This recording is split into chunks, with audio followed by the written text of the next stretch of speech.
Hi, I just want to make a quick video about Danish oil. I have 3 different cans here of the Watco brand Danish oil, and what Danish oil is it's an oil and varnish mix.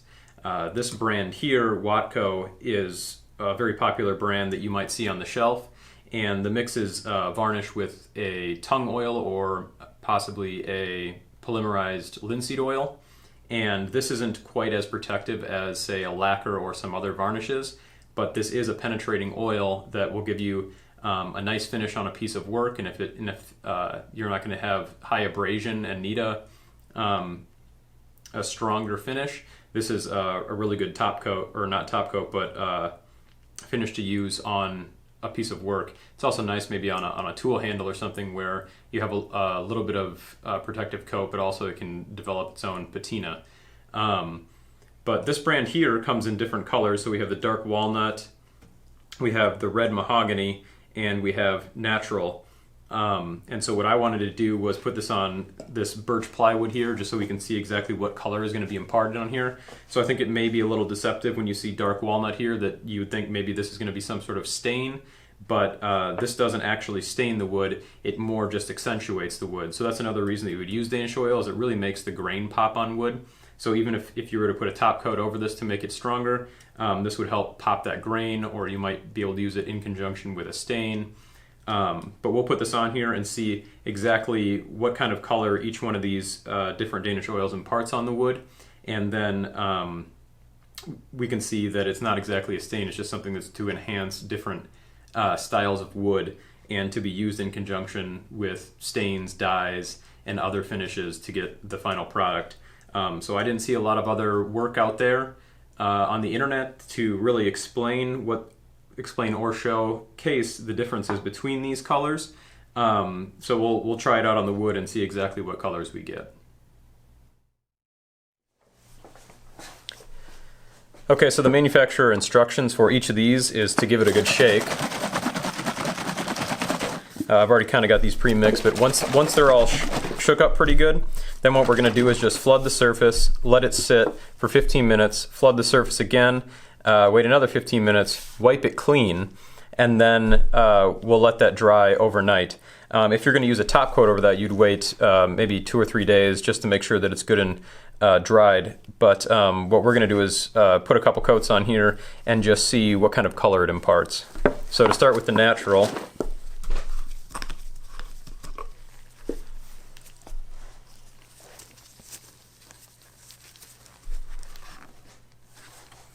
just flood the surface here. As you can see, there isn't really any additional color that's imparted by this.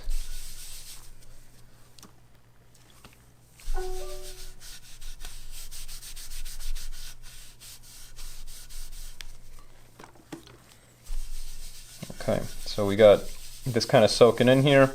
We'll let that sit for 15 minutes.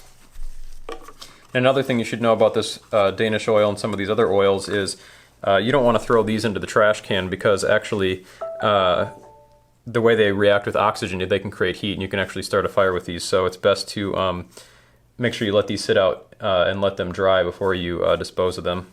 So on the left here we have our natural, and then let's move on to our red mahogany.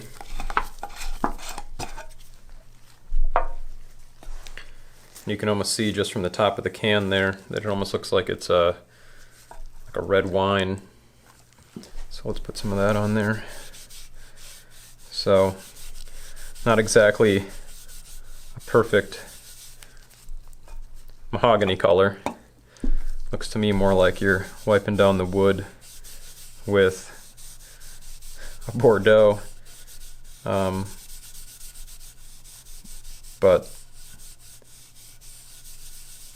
that is the color. So if you were enhancing another kind of wood, that might be useful for you, or that in combination with a certain stain, maybe a brown looking stain, to give it a little bit more of a red, deeper tone.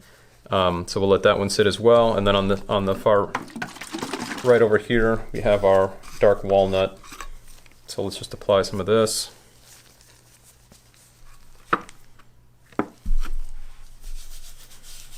And as you can see, it really does pop the grain quite a bit. That's one of the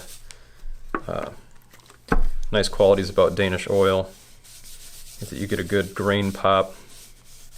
And so as you can see here, this does give it a brown hue, but definitely not a dark walnut, but definitely a lot more color than just your natural.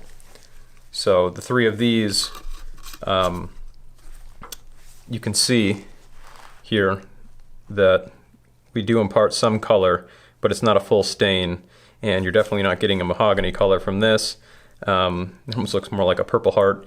And then on the right here, we do have a little bit of browning, but it definitely doesn't look like a dark walnut at all. But you can see that even the natural does pop that grain quite a bit, give it a little more character.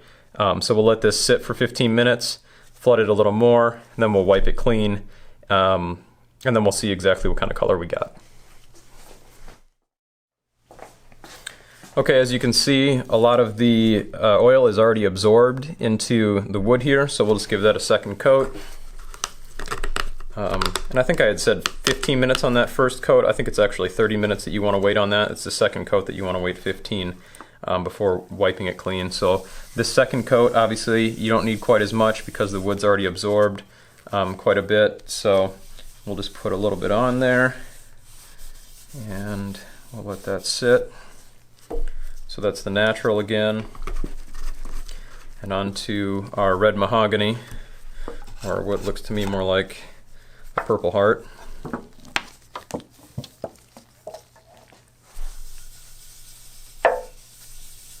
So that is giving it a little more tone. I'll just let that sit. And finally onto the dark walnut. Let's see if this gets any darker.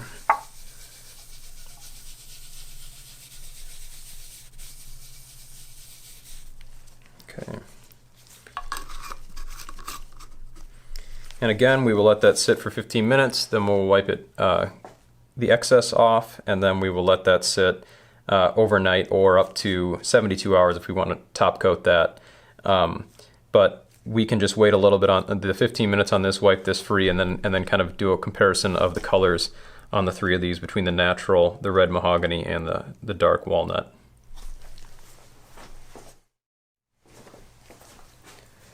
Okay, so it's been 15 minutes to dry, and as you can see on the top here, there's still a little bit of excess, and this can start to get a little bit gummy once it starts to dry. So we'll just wipe that excess off, and then we will allow that to completely dry. So we've got rid of the dark walnut there. Let's move on to